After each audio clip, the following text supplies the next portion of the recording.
Itu juga dengan contoh yang lain adalah meraih jabatan dan kekuasaan. Ya.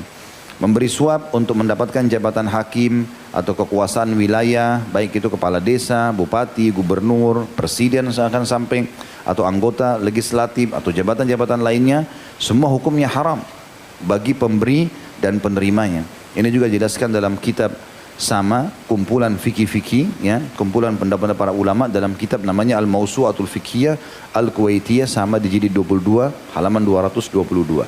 Artinya Islam membolehkan kita untuk menjabat di jabatan di pekerjaan yang halal, tapi dengan cara yang benar. Ya. Alangkah nyamannya teman-teman pada saat kita masuk ke satu lembaga, misal perbankan, dengan tidak adanya sogok menyogok, kita datang antri ya antri, gitu kan. Kemudian hak kita yang kita inginkan ada, ya, dia melayani kita dengan setulus hati. Ya, ini semua hasil daripada tidak dibukanya pintu sogok menyogok. Kapan dibuka sekali saja, maka akan membuat para pegawai-pegawai itu tidak mau lagi melayani dengan setulusnya. Sehingga akhirnya akad dia dalam kerja kantor pun jadi haram. Karena di antara akad pegawai dia harus melayani dengan benar konsumen misalnya. Ternyata dia nggak mau kecuali dia harus dikasih sesuatu. Maka ini membuat pendapatan gaji dia pun itu menjadi haram karena dibuka dari pintu sogok menyogok tadi. Itu juga dia masuk dalam hal-hal yang mengambil haknya orang lain. Rishwa atau sogok menyogok itu nama yang disematkan pada sebuah pemberian yang bertujuan untuk membatalkan kebenaran atau untuk menegakkan atau melakukan kebatilan atau kepalsuan dan kezaliman. Sehingga ketika seseorang memberikan sesuatu tidak untuk membatalkan kebenaran dan tidak untuk menegakkan atau melakukan kebatilan, tapi untuk mendapatkan haknya atau untuk menolak kezaliman dan bahaya dari dirinya, keluarganya dan hartanya, ini diperbolehkan. Orang yang memberi tidak berdosa, tapi orang yang mengambilnya berdosa karena mengambil harta yang bukan haknya. Juga sama dijelaskan dalam Al-Mawsu'atul Fiqhiyah Al-Kuwaitiyah jilid 22 halaman 222. Dan ini risiko contohnya banyak sekali sebagaimana sudah kita sebutkan tadi dan tidak terbatas. Tetapi ini contoh-contoh saja bagaimana fenomena di tengah-tengah masyarakat sangat banyak. Sehingga akhirnya terjadilah dosa-dosa besar yang lain. Jadi antara dosa besar misalnya dari sogok menyogok, yang pertama yang terjadi adalah dia mengambil yang bukan haknya. Ini masuk dalam dosa. Baik jabatan, baik materi, baik misalnya tanah, surat tanah kah, surat rumah kah, apa saja. Ya. Dengan sogok menyogok maka akhirnya dia mengambil yang bukan haknya. Yang kedua, dia melakukan dosa kezaliman. Ya. Karena dia menzalimi orang yang sedang diambil haknya, baik itu jabatan ataupun materi. Yang ketiga, dia sendiri memakan yang haram. Jadi dengan sogok menyogok, kemudian dia lolos bekerja, maka akhirnya pendapatannya juga jadi syubhat minimal. Karena dia sudah melalui sogok menyogok. Ada pendapat sebagian ulama ini masuk dalam kategori dosa juga, gitu kan? Maka ini juga dosa lagi, dosa besar yang lain. Kan? Kemudian yang keempat masuk dalam dosa mencuri. Ya. Karena orang yang mengambil sogok menyogok ini kata sebagian ulama tidak bisa luput dari pencurian. Karena kapan dia menerima sogokan atau kapan dia menerima atau kapan dia memberikan sogokan, orang yang memberi dia merasa dia sudah mengeluarkan. Maka dia harus mengambil dengan cara tertentu agar mengembalikan uang yang sudah disogokkan.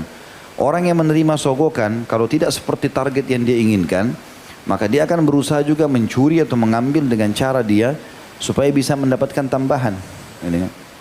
Dan akhirnya terjadilah ya, dari sogok menyogok ini terus saja dosa demi dosa. Misalnya sekarang dia disogok oleh seseorang dianggap kurang, tapi dia merasa ada manfaat dia dapatkan. Maka dia akan buka di kasus-kasus yang lain supaya bisa mendapatkan banyaknya uang-uang haram ini. Dan ini teman-teman sekalian banyak sekali yang masuk di situ. Kemudian yang kelima, terbukanya pintu-pintu korupsi, ya. Kemudian kerusakan di muka bumi, dan ini juga masuk dalam kategori dosa besar sendiri, membuat kerusakan di muka bumi. Kemudian juga bisa terjadi tidak terbayarnya utang atau tidak membayar utang karena sogok menyogok, yang tadinya dia harus membayar dia nggak bayar, sementara Imam Madzhabi masukkan dalam kategori dosa besar. Orang yang mampu kemudian dia menunda pembayaran utang masuk dalam kategori dosa besar. Jadi banyak sekali. Dan ini sangat memperhatinkan, apalagi kalau sudah dibiarkan menjadi sebuah kebiasaan. Kata para ulama, andai saja dosa kecil dibiarkan merata di masyarakat, sudah cukup untuk mengundang azabnya Allah. Karena kata Nabi SAW, perumpamaan orang yang rutin mengerjakan dosa kecil, bukan dosa besar, seperti orang yang sedang berjalan dengan sukunya, kemudian tiba di satu tempat, kemudian tukang masak mulai mengatakan, saya akan masak, maka saya butuh ranting-ranting untuk membakar api, supaya pancinya bisa dipakai masak. Maka setiap anggota dari kafilah tersebut membawa ranting masing-masing.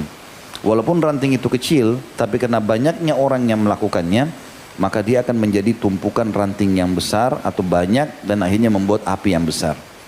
Maka Nabi SAW memberikan perumpamaan seperti itu kalau dosa kecil. Kalau dosa kecil kita kerjakan sekali seperti satu ranting, tapi kalau kita rutinkan seperti kita sedang menumpuk ranting-ranting, akhirnya menjadi api yang besar. Itu dosa kecil. Bagaimana dengan dosa besar? Dan sampai kapan teman-teman sekalian kita selalu mengatakan, ya apa boleh buat, ya sudah begini. Ini selalu jadikan alasan. Tidak bisa, haram. Ya. Bagaimana sogok menyogok ini, kalau mau difahami tentang besarnya, besar dosanya, itu mirip dengan kalau kita bilang perzinahan misalnya. Ya, apalah dosa besar yang kira-kira ikhwan dan akhwat sekalian anggap berat di pikiran masing-masing. Datangkan dosa besar itu, misalnya perzinahan. Maka rishwa ini, sogok menyogok setara dengan itu. Riba misalnya, ini setara dengan itu, semuanya kategori dosa besar. Maka ini sama saja, berarti orang membiarkan dosa besar yang merata. Dan kapan merata dosa besar di tengah-tengah masyarakat dan tidak dipungkiri, maka akan mendatangkan azabnya Allah. Makanya Nabi SAW waktu ditanya oleh Ummu Salamah dalam hadis Bukhari Muslim, anuhliku wa fina salihun, apakah kami akan dibinasakan oleh Allah sementara di tengah-tengah kami ada orang-orang saleh? Kata Nabi SAW, iya, ya. Naam idza kathura al-khabath. Iya kalau keburukan telah merata. Ya. Jadi kalau sudah merata, sudah semua orang melakukannya dan akhirnya orang juga menganggap itu adalah fenomena yang biasa, maka azabnya Allah akan datang. Dan itu sudah umum. Ya. Lalu bagaimana kita lakukan Ustaz? Mulai dari dengan diri sendiri. Mulai terapkan kebersihan ya dalam muamalah. Termasuk teman-teman, biasakan diri kita membantu orang tanpa berharap balasan. Ya. Coba latih diri untuk itu. Setiap ada orang yang minta tolong, selalu kita bantu. Mau diberikan sesuatu kita tolak, gak usah. Latih diri. Itu akan menolak nanti fenomena sogok menyogok. Gitu. Secara otomatis kita selalu berharap pahala. Makanya Nabi SAW mengatakan, Ishfa'u tu'jaru. Bantu orang lain, kau akan dapat pahala. Tapi jangan berharap balasan.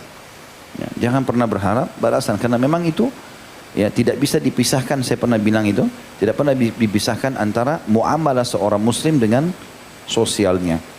Bahkan kita kalau nagih utang dianjurkan kita memaafkannya, kalau kita melihat orang kesulitan kita dianjurkan membantunya, selalu begitu.